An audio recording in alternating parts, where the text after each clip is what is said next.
This is exactly how to ace any tech interview in 2026. I asked 3 experts with decades of experience hiring and coaching engineers at companies like Amazon and Salesforce what separates the candidates who get offers from everyone else. And here's what surprised me. The people getting hired aren't necessarily better coders. They just know how to interview. Most candidates prep by grinding leak code and memorizing algorithms. That's only one piece. The ones who actually get offers crack the full game. Live coding, system design, behavioral rounds, take-homes, and they know exactly what interviewers are looking for at each stage. I'm Tom, and I'm here with David, Heather, and Honor to break down the exact framework that gets their mentees hired. If you keep bombing tech interviews and want to finally break into the industry, keep watching.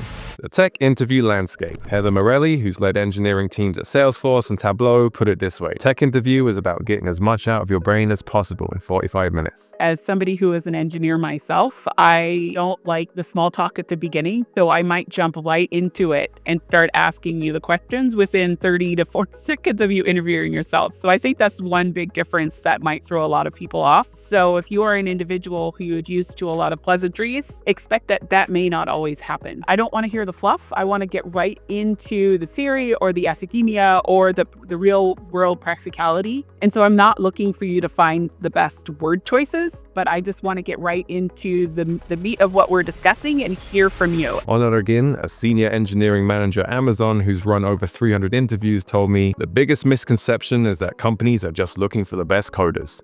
They're not.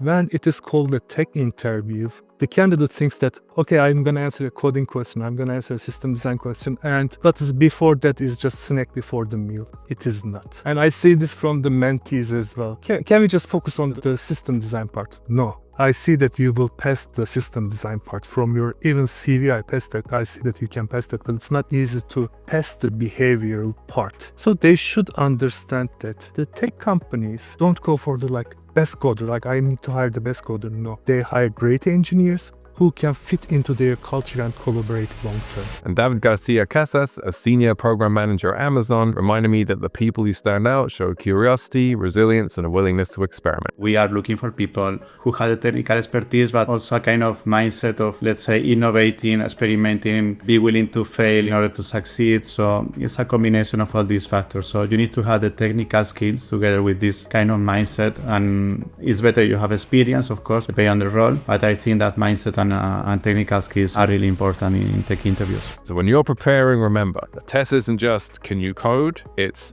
would I want to build with you? By the way, if you want one-on-one interview prep, David, Honor, and Heather offer mentorship on Mental Cruise. They'll help you practice coding challenges, prep for system design, and nail your behavioral rounds. Live coding and technical challenges. Honor's seen hundreds of these, and his first rule is simple. Don't jump straight into the code. That's the part where the interviewer sees you as a colleague and assesses whether your meta skills, whether your communication is fit with their company's culture and whether you are capable of that. And most importantly, they will not give you every detail in the question. They will start asking you a simple question. Once you dig through, you will have the requirements. System design interviews. System design rounds can trip people up, especially at mid or senior levels. Honor told me the best engineers start by framing the problem before they jump into solutions. Start with clarifying the use case. Even before clarifying the use case, put the framework. There are common frameworks for going off the system design, and sometimes the candidates put it first on the board, and I like it. Which is like the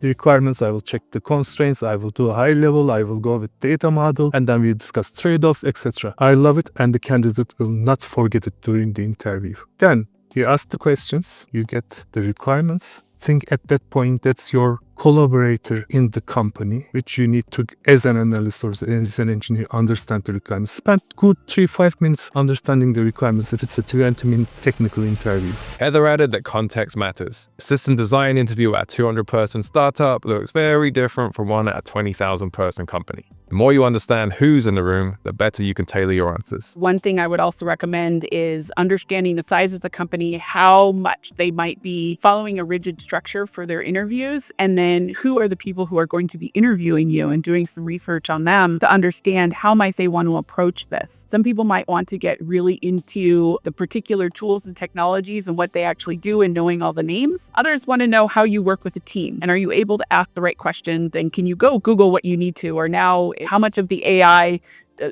landscape are you involving in your understanding and how to design a particular system. So doing that research on the people who are interviewing you. And if you don't have names, it's okay to ask your recruiter for the names beforehand. Behavioral questions and story preparation. If technical rounds show how you think, behavioral questions show who you are. David told me the best answers have structure. He uses the STAR method: situation, task, action, result. You start by the situation. So basically, what was the context? You then explain the task. Okay, so in this situation, I needed to do that task. This was my mission here, right? My overarching goal in this situation. Then you explain the actions. So what were your actions to achieve that goal, right? And then the results at the end. Giving metrics as much as possible. So you need to always factor and measure your success. So if it was, I don't know, you saved $1 million in 1 week, that's it. If you were better than average, okay, how were you better than average? What is the average? How much better are you? Heather said to look back for moments in your life that made you feel something. Those are usually the best stories. Tell them authentically and they'll give a real picture of what it's like to work with you. My suggestion is for anybody to reflect back on their career or their student life and come up with a good chunk of 5 to 10 situations or scenarios that have both positive and negative memories for you, and have a good 2 to 5 minutes around each one of those, because you could then pull answers out of those 5 to 10 unique points in your career or academic life. Even have that cheat sheet next to you. We're probably all doing remote interviews for a while, and so it's quite all right for you to be looking down and referencing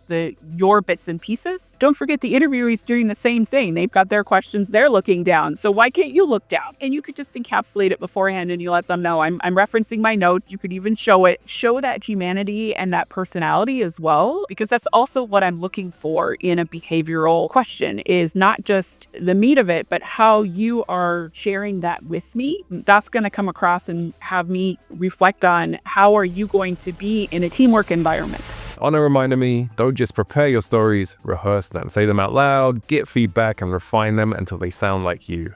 Ideally, go with a professional, go for a mock interview, but if you don't, do it with a friend. Read your stories, explain yourself, and go over the list. Rehearsal is key, but getting feedback is more important, because what you think the best item might not be the best item. I see this a lot in the mock interviews. The candidate gives an example and I ask, is this the best example that you have? And immediately the second one comes better. Just the candidate doesn't know which one was a better story, and a professional might help a lot in this selection or prioritization process. And lastly, the numbers. Numbers are very important for every company. Have them on start portfolio, memorize them. Don't try making up numbers on during the interview. After the interview and follow-up. So what do you do after the interview? You send a note? Does anyone actually care? According to Heather, there's no universal rule. Some hiring managers appreciate a thank you note and others don't need it. I recently learned from somebody else that they heard from somebody who said if they don't get a follow-up, they're not even going to consider them, which to me was like, are you kidding me? So again, research the people you're interviewing with, see how much the path you can go down on LinkedIn or maybe a company webpage if they're small enough, but I don't need that follow-up from you. But then clearly there's somebody else who's gonna need that follow-up from you. So go with your gut, go with what you feel is gonna make sense at the very end. And that's a question you could ask the interviewer or the recruiter. Save that for the recruiter and get their input either before all the interviews or even after. David's take, do reach out, make it personal. Mention something specific you talked about to show you were actually listening. So I recommend just a follow-up email maybe the day after the interview. So just saying thanks a lot to the interviewer. It was really great to meet you, and I was especially interested in whatever you got interested in the interview. So if the interviewer told you about something about the company or any project or anything else, you can mention that. Why? Because it will prove that you were listening to what they said. Not everyone is listening, and you remember that, you took notes, you are proactive, you are really interested and mentioning specific things, not sending something generic that you can copy paste from the web. Try to be better than average, and that's a way of doing that. So mention specific things, and then you can close the email by looking forward to hearing back from you. Thanks again. Just an email is good the day after the interview. And Honor said it's not just about the follow-up. Do a quick debrief while the interview is still fresh. what went well, what didn't, and what you'll do differently next time. Interview itself is a learning process, and generally we will have many interviews like this in the life, and you should be enriching the same portfolio over for the next interviews. Do the debrief first. If a recruiter calls you and says that sorry, unfortunately, like we cannot hire you, etc., ask when can I reapply to the job. Why is this important? If it's like 6 months, 9 months, 1 year, that means that you weren't so far off from getting that job. Just put a mark in your calendar and reapply in 6 months or 1 year.